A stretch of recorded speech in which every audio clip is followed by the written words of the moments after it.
महानुभावों,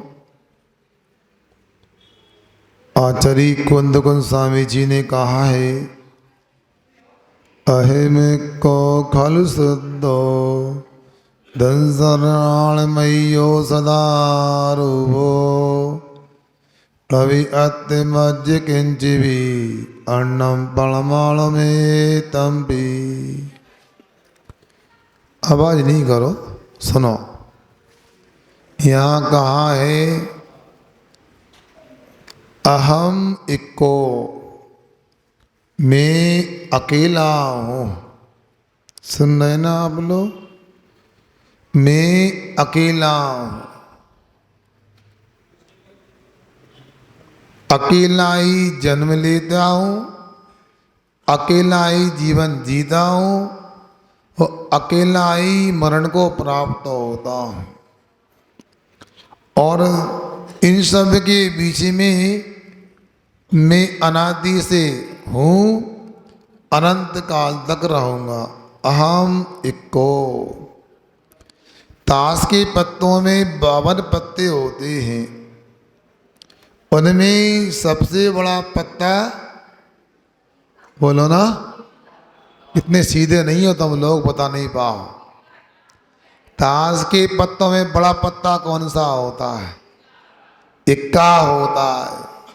जैसे ताश के 52 पत्तों में इक्का होता है, वैसे ही संसार के अनंत अनंत द्रव्यों में, अनंत अनंत जीवों में मेरा आत्मा सर्वोत्तम होता है। ऐसा कुंद स्वामी बता रहे हैं। अहम इक्को खलु शुद्धो। निश्चय नहीं से विचार करो, चिंतन करो, मैं शुद्ध हूँ। मेरे आत्मा में व्यवहार नहीं से जो द्रव्य कर्म, भाव कर्म, 9 कर्मों का संयोग बना हुआ है, बना होने के बाद भी यथार्थ में विचार करें तो मैं तो सबसे जुदा आत्म तत्व हूँ। दंसराण मयो सदारू। मैं कैसा हूँ? जानने और देखने वाला हूँ। दर्शन ज्ञानमय मेरा आत्मा का स्वभाव है। अरूपी और मेरा कोई रूप नहीं। स्पर्श रस गंध वर्ण से जुदा मैं शुद्ध आत्मा हूँ। मगर महाराज, ये जितना संयोग दिख रहा है, घर है, दुकान है, मकान है, सोना है, चांदी है, हीरा है, मोती है, कपड़े हैं, भोजन है, परिवार के भाई बंधु हैं, ये कौन के हैं? अरे जब मेरा शरीर ही मेरा नहीं है, मैं आरोपी हूँ, शरीर रूपी है। जब शरीर ही मेरा नहीं है, मैं शरीर रूप नहीं हूँ, तो ये सब मेरे कैसे हो सकते हैं? अभी अत्य मध्य किंची भी अन्नम परमाणु मितंपी। संसार में जो भी है मेरा कुछ भी नहीं है, परमाणु मात्र भी मेरा नहीं है। परमाणु जानते हैं? विज्ञान तो कहता है इलेक्ट्रॉन, प्रोटॉन, न्यूट्रॉन मिलकर परमाणु होता है, मगर वीतराग विज्ञान ने तो कहा है पुद्गल के सबसे छोटे अविभागी हिस्से का नाम परमाणु होता है। मतलब खसखस के दाने का अनंतवा भाग भी मेरा नहीं। अब अपने को ये सोचना है, ऐसे आत्म तत्व को प्राप्त करने के लिए, आत्मा को समझने के लिए क्या करना चाहिए? मुनि महाराज तो सब त्याग करके जंगल में भी भय आत्मा का अनुभव कर सकते हैं, आत्मा का ध्यान कर सकते हैं, आत्मा की अनुभूति कर सकते हैं। मगर जो व्यक्ति नौन तेल लकड़ी में पड़ा हुआ है, 99 के चक्कर में लगा हुआ, सुबह उठता है दुकान दिखती है, और रात में सोता है, नींद नहीं आती, तब भी दुकान दिखती है, ये काम बंद करना बाकी रह गया। दिन रात लगा रहता है, ना खाने का होश, ना पीने का होश, ना नहाने की चिंता, परिवार तो भूल ही जाता है। फिर भगवान को, आत्मा को कैसे अनुभव करेगा? इसलिए ये तो हमारे तीर्थंकरों ने जो बताया मार्ग, उनकी असीम अनुकंपा है कि ऐसे जिनालयों को बना करके और वेदियों को तैयार करके वहाँ इन पाषाण की धातुओं की प्रतिमा में भगवान की स्थापना प्रतिष्ठा करके हम अपने आत्मा का परिचय करने के लिए समर्थ हो पाते। आखिर मंदिर आने की आवश्यकता है क्या? मंदिर आने का एक ही मकसद है, आत्म परिचय। ये अभिषेक क्यों करना, पूजन क्यों करना? आत्मा का परिचय हो जाए। मैं पूछूं क्यों भैया मंदिर जाते हो? सब हाथ ऊंचा कर दे, हाँ जाते हैं। मंदिर जाने का मतलब ये नहीं होता एक मुट्ठी चावल लेके आओ, पटको भग जाओ। थोड़ा आओ, आकर के भगवान को निहारो। ऐसे नहीं, आप अभिषेक के निमित्त से, शांति धारा के निमित्त से, आप पूजन विधान के निमित्त से जब भगवान की प्रतिमा के सामने खड़े होगे तो आप अपने आत्मा का परिचय अपने आप प्राप्त होने लगेगा। दर्पण के सामने खड़े होते अपने गाल में यदि काजल लग गया, सुन रहे ना, यदि मान लो ओंठ में काजल लग गया, नाक पर काजल लग गया, फिर दर्पण के सामने गए तो क्या करते हैं? दर्पण को साफ करते हैं, बोलो ना, चेहरे को साफ करते हैं, गाल को, नाक को, ओंठ को साफ करते हैं। अरे काजल तो आंख में लगा था। उसी प्रकार भगवान की प्रतिमा को देखकर हमें अपने आप का परिचय हो जाता है, अपना चेहरा दिख जाता है। इसलिए भगवान के दर्शन करते आते हैं। और भगवान के दर्शन की पूर्णता अभिषेक पूजन में होती है। यहाँ पर आदिनाथ जिनालय में एक श्री जी विराजमान होना है, 4-5 लोगों का भाव है, और भी हो सकता है। अब भगवान विराजमान करना चाहते हैं, मगर भगवान विराजमान करना तो अच्छी बात है, भगवान विराजमान करने की सार्थकता भी तबे जब अभिषेक पूजन करने आए हैं हम। इसलिए हमने कहा आप लोग समझ लो अभिषेक पूजन और साथ में निछावर राशि। आप लोग बेटियों की शादी होती है तो किशोर भैया तो बेटी की पीले हाथ के साथ कुछ करते नहीं करते, देते हैं क्यों? मुकेश कुमार तुमको मौन रहने के लिए नहीं बिठाला हमने। बताओ, लड़की की शादी में कोई दहेज दिया जाता है? हैं? कोई पेटी वगैरह देते हैं? जब लड़की 60-70 साल के लिए ही ससुराल जा रही है, आप कितने साल के लिए आए बताओ? यहाँ पर इटारसी में 60 साल, 70 साल, कितने जियोगे? 500 बरस। और चेहरा दिख रहा कितना जियोगे? 50 की उम्मीद नहीं है, बताओ हैं? अब 50-70 साल के लिए आपको विदाई किया और साथ में दहेज दिया, पेटी लगा के दी, सोना चांदी दिया, नकदी दिया। जब एक भगवान हजारों हजार वर्ष के लिए विराजमान हो रहे हैं, एक मंदिर मान लो जीर्ण शीर्ण हो भी गया, पुनः बना के विराजमान करेंगे। भगवान तो वही रहेंगे, कब तक? हजारों हजार वर्ष तक रहेंगे। तो ऐसे भगवान को विराजमान करने के साथ निछावर राशि भी, कुछ व्रत भंडार भी जमा करना होता है। ये बहुत महिमा है भगवान की प्रतिमा की। मैंने पहले भी आपसे कहा था कि तत्पार्थ सार को मैंने देखा, मुझे भी पता नहीं था, वहाँ लिखा था कि साक्षात तीर्थंकर की उपस्थिति से भी ज्यादा, साक्षात तीर्थंकर से भी ज्यादा महत्वपूर्ण तीर्थंकर की प्रतिमा होती है। क्यों आवाज गूंज रही है क्या? आवाज सुनने में अच्छी आ रही नहीं आ रही? आ रही है ना? मुझे लगा गूंज रही है। अच्छा, साक्षात तीर्थंकर से भी ज्यादा महिमा तीर्थंकर की प्रतिमा की होती है। तो मुझे लगा ऐसे कैसे हो सकता है? उन्होंने स्पष्टीकरण दिया कि तीर्थंकर साक्षात यदि है, 8 वर्ष के पहले तो केवल ज्ञान हो नहीं सकता। 8 वर्ष अंतर मूर्ति के बाद दीक्षा ध्यान पर केवल ज्ञान होता है।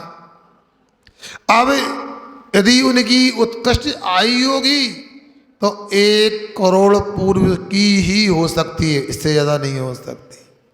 मतलब 8 वर्ष अंतर मूर्ति का 1 करोड़ पूर्व तक ही तीर्थंकर हमको मोक्ष का रास्ता बता सकते हैं, तीर्थ का परिवर्तन करने में समर्थ हो सकते हैं। मगर जो भगवान की प्रतिमा विराजमान करते हैं वो तो असंख्यात वर्षों तक तीर्थ का परिवर्तन करने में समर्थ होती है। सोचो, छोटी बात नहीं। आज आप लोगों को यहाँ पर उन प्रतिमाओं को विराजमान करना है। आप लोगों को लग रहा होगा इटारसी में नए नए काम क्यों हो रहे? जब वेदी पहले से थी, प्रतिष्ठा हो गई, भगवान भी थे, अब नई वेदी बनाने की आवश्यकता क्यों? बोलो ना, क्या क्यों आवश्यकता है?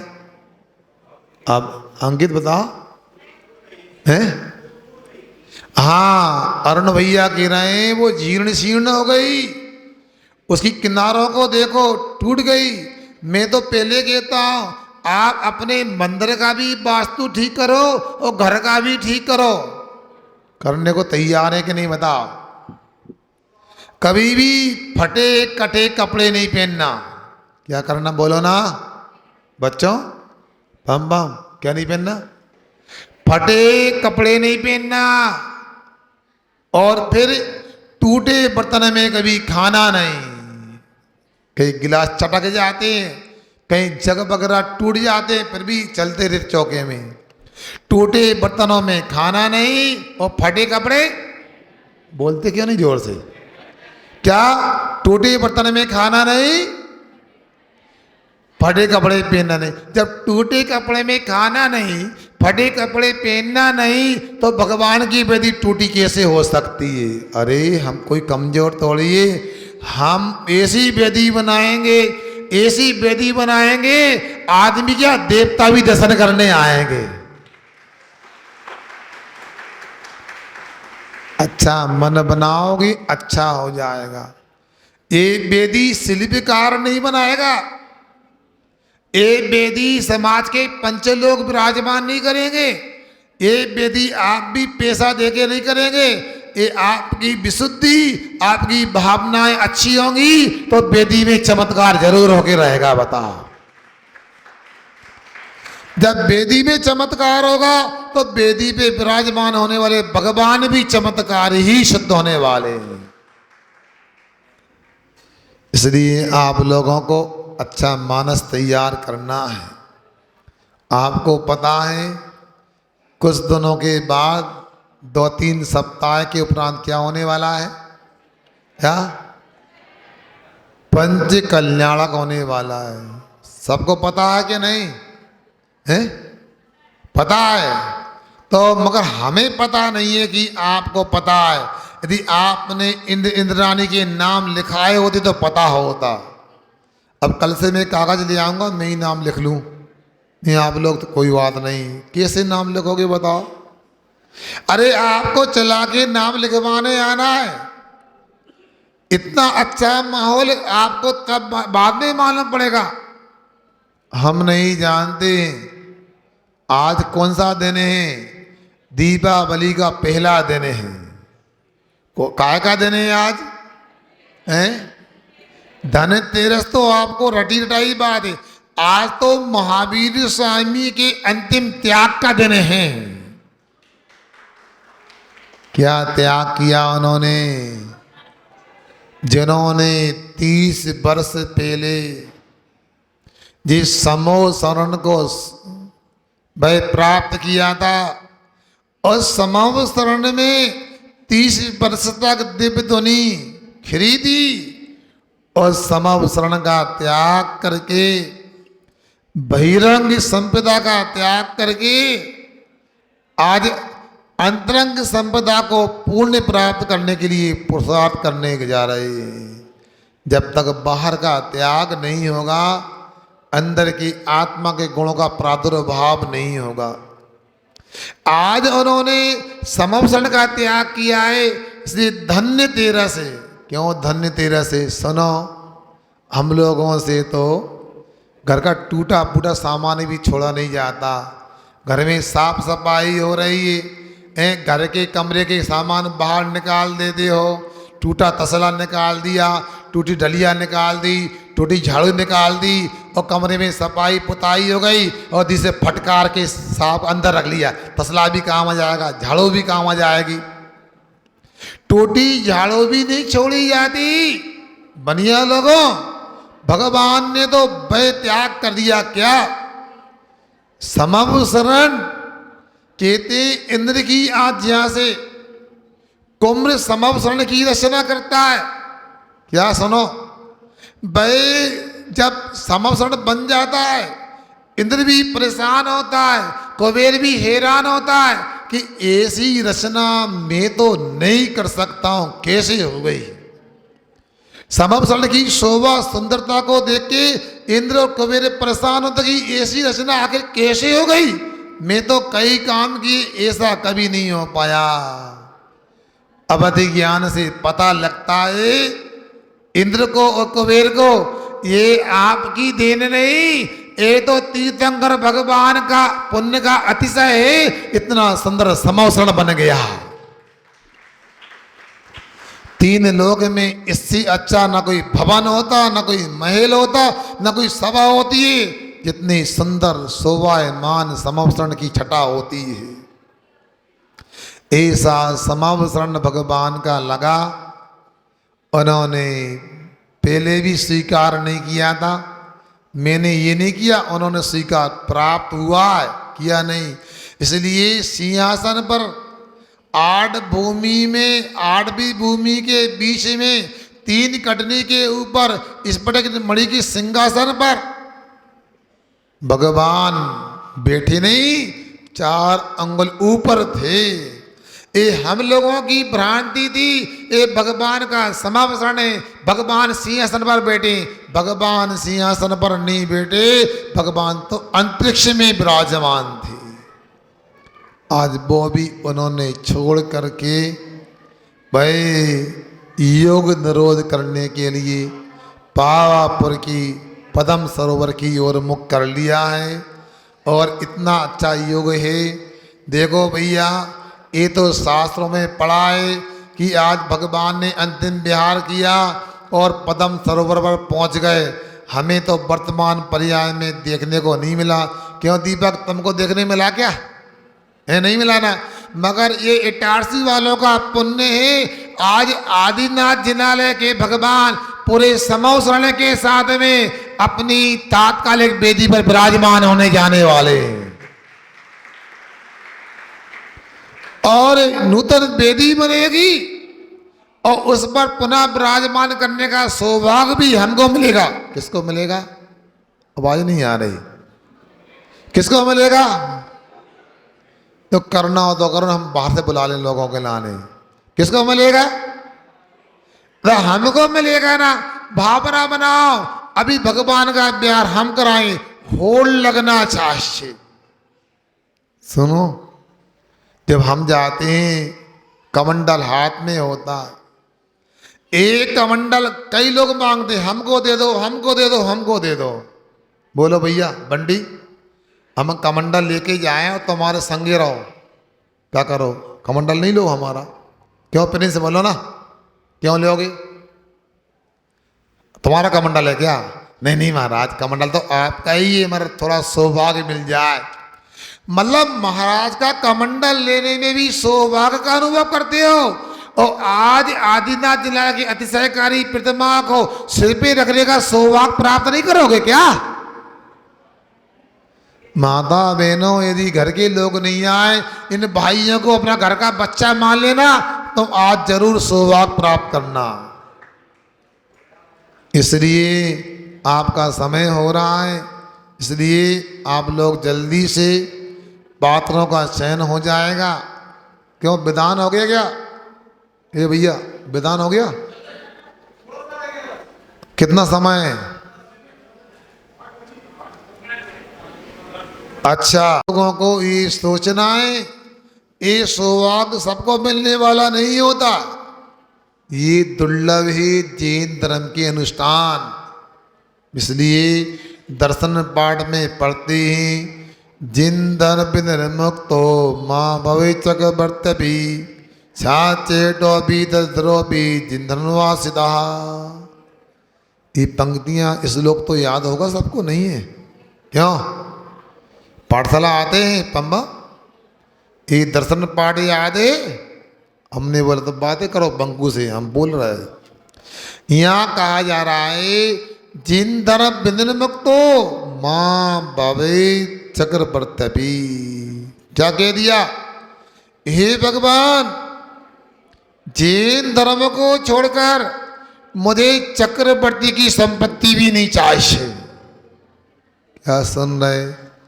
तो हम कैसे दुर्भाग्यशाली हैं मंदिर को, दर्शन को, पूजन को छोड़ के विधायक की कुर्सी वालों की कुर्सी लगा रहे हैं। बता, विधायक तो बनना तुम्हारे भाग में है नहीं।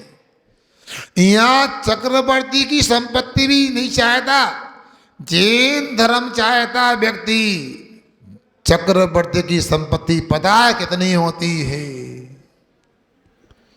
14 रत्न, कांच के टुकड़े नहीं, ये थर्माकोल के टुकड़े नहीं फेंकते रहती हो। 1,000 बेहतर जिनकी सुरक्षा के लिए तत्पर होते, ऐसे एक रत्न होता है। और 9 नदियां, उनके भी 1,000 बेहतर देव सुरक्षा में रहते हैं। बोलो कितनी मूल्यवान नदियां, रत्न होंगे। वो चक्रवर्ती जिसके पास 32,000 मुकुटबद्ध राजा भेंट लेके दास्ता स्वीकार करते हैं। वह चक्रवर्ती जिसके पास करोड़ों गांव होते, लाखों शहर होते हैं, एक छत्र राज्य होता है। वह चक्रवर्ती जिसकी 96,000 रानियां होती हैं। अब विचार करो, ऐसा असीम वैभव इसके पास है, ऐसे चक्रवर्ती के पद से भी मूल्यवान हमारा वीतराग जैन धर्म है। ऐसे जैन धर्म को अभी भी जो जैसा बहुमान अपने पास होना चाहिए बाकी है। सोचो, विचार करो, हम लोग जैन कुल में जन्म लेकर के भी जैन धर्म का मूल्य नहीं समझ रहे। 12 भावना पढ़ते हो, धन कन कंचन राज सुख सबई सुलभ कर जान, दुर्लभ ही संसार में एक जतारत ज्ञान होता। धन मतलब खाने के अनाज, गेहूं, चावल, ज्वार, मटर आदि जो होते, ये तो अनंत काल, अनादि काल से मिले, अनंत बार मिले। कन नहीं, धन से हाथी घोड़ा आदि लेना। चक्रवर्ती के पास 18 करोड़ घोड़े, 84 लाख हाथी, करोड़ों गाय आदि होती थी। धन और कन्या ने ज्वार, बाजरा, मक्का आदि ये ले लेना। कंचन, सोना, राजस्व के चक्रवर्ती का पदवी प्राप्त करना सुलभ है, मगर वीतराग विज्ञान को, सम्यक ज्ञान को, वीतराग जैन धर्म को प्राप्त करना दुर्लभ है। दुर्लभ ही संसार में एक जतारत ज्ञान, ऐसे दुर्लभ जैन धर्म को प्राप्त करके सम्यक ज्ञान की प्राप्ति आपको करना चाहिए। कोई व्यक्ति यदि अक्षर ज्ञानी नहीं, उसको हिंदी का ज्ञान नहीं, संस्कृत का ज्ञान नहीं, प्राकृत का ज्ञान नहीं, मगर भगवान की प्रतिमा को दर्शन कर लेता है, बिना शब्द ज्ञान के भी वह मोक्ष मार्ग प्राप्त कर लेता है। इसलिए आप लोगों को जो सुअवसर प्राप्त हो रहा है, मौका नहीं छोड़ना आप लोगों के लिए। और कल नहीं परसों के दिन क्या होना है? परसों क्या होना है? हैं? कितने बजे? हैं? 1 बजे। अच्छा, पात्र कौन बनेगा? हाथ ऊंचा करना। अरे पात्र का मतलब सोदर्भ की नहीं बोल रहा, सामान्य इंद्र भी तो पात्र होते हैं, इंद्राणी भी पात्र होती हैं। हाथ ऊंचा करो, कितने बनेंगे? नहीं बनना, इंद्राणी नहीं बनना। हाथ ऊंचे क्यों नहीं कर रहा है? क्यों? ए भैया दीपक, इंद्र नहीं बनना? बोलो। ए बंडी भैया क्या बात है, गुस्सा हो गएगा? इंद्र इंद्राणी बनना है ना, सरमती? तो अच्छा गुस्सा करना, जाम हो गया, ठंडी में लगता है। बहुत अच्छा। आप लोगों को 13 तारीख के पहले आज ही अपने अपने नाम लिखाना है। फिर बड़े पात्रों में जैसी आपकी भावना बन जाए, कई लोगों के नाम आ गए मेरे पास, सूचना आ गई महापात्रों की। मगर इतना कहूँगा, जितना आनंद आपको पहले कभी नहीं आया, उतना आनंद 1 kg के पंच का लड़के में आने वाला है। जितने अच्छे से क्रियाएं आपको 1 kg के पंचगढ़ में देखने मिलने वाली है, आपने कभी नहीं देखी होंगी। अपना मानस तैयार कर लेना।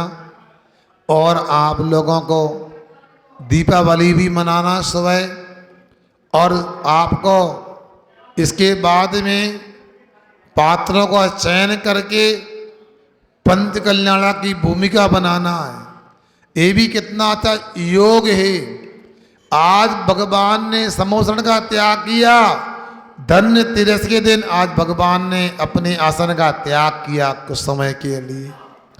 और अमावस्या को भगवान मोक्ष ही आएंगे, और मोक्ष कल्याण के दिन ही अपने पंच कल्याण के पात्रों का चयन होगा। इससे अच्छा मुहूर्त नहीं हो सकता। ऐसे सर्वोत्तम मुहूर्त में पात्र बनने का मौका आप छोड़ मत देना। सभी को महापात्र बनने का मानस तैयार करना है। जो भी आपकी मानसिकता हो, ये पंच कल्याण में आप यदि मानस तैयार करोगे महापात्र बनने के लिए, तो मैं तो कहता हूँ जिन्होंने मंदिर बनवाया, जिन्होंने प्रतिमाएं विराजमान की, उसका भी 6वां हिस्सा आपको मिल जाएगा।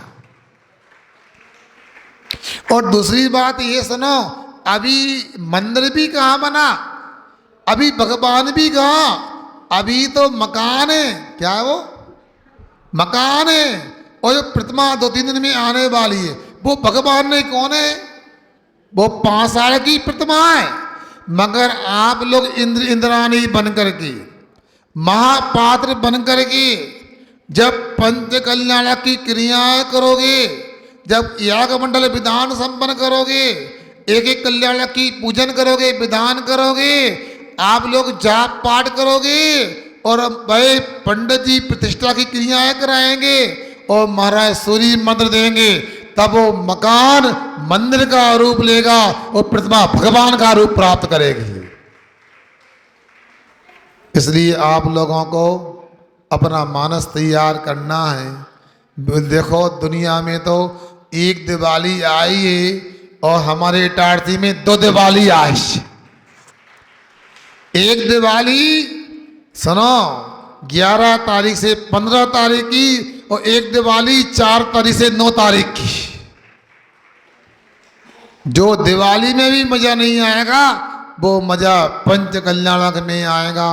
मैं भगवान से प्रार्थना करता हूँ, हमारे इटारसी के श्रावक श्राविका बहुत आस्थावान हैं, श्रद्धालु हैं। इनको ऐसी शक्ति देना, ऐसी युक्ति देना कि अपने प्रतिष्ठान बंद करके, अपनी दुकानें बंद करके पंच कल्याण की एक ही क्रिया को करें और देखें, ताकि इनका भी भगवान बनने का रास्ता प्रशस्त हो जाए। ये कमाई धंधा पानी तो कभी भी हो जाएगा, भगवान बनने का प्रैक्टिकल ये प्रयोगशाला बार बार मिलने वाली नहीं है। भगवान बनने की प्रयोगशाला में आप लोग जरूर आएँ और लाभ लें। और हो सकता है कल दोपहर में मध्याह्न काल में रविवार को वह होने वाले पंच कल्याण के मंडप की वेदी की वह भूमि पूजन शिलान्यास होने वाला है। मैं अपनी ओर से सूचना दे रहा हूँ, कमेटी वाले परिवर्तन कर सकते हैं, मैं कुछ नहीं कह सकता हूँ। और दूसरी बात यह है, आप लोगों को ये धर्म लाभ आत्म कल्याण करने के लिए लेना है, किसी पर एहसान करने के लिए नहीं, आत्मा का कल्याण करने के लिए लेना है। इसलिए आप भी व्यस्त हैं, ज़्यादा समय नहीं लेना चाहता हूँ। अभी थोड़ा सा वो सुमन भैया आकर के बताएंगे कौन को मूल नायक उठाने का सौभाग्य मिलेगा। इसके बाद अन्य भगवानों को जल्दी से काम करेंगे। दीपावली का समय ज़्यादा मैं आपको ज़्यादा व्यस्त नहीं करना चाहता हूँ। इतना ज़रूर है, आप लोग अपने व्यापार में दीपावली से समय निकाल के 13 तारीख को जरूर आना। एक दुविधा हो सकती है, मैं जहाँ भी जाता हूँ, कटनी में भी सुनो ये भैया मनीष, कटनी में भी चातुर्मास हुआ, वहाँ भी 4-5 मंदिर हैं। जब हम कटनी गए थे तो पंडाल लगा था, आपका लगा, तो पंडाल में पूरी समाज ने आके लड्डू चढ़ाया था। अब आप लोगों का जैसा भाव में बात नहीं करूँगा, इतना अवश्य आपको जहाँ लड्डू चढ़ा लेना। मैं गोटी परिसर में आपको जरूर मिलूंगा। अहिंसा परमो धर्म की। ये समय से आया।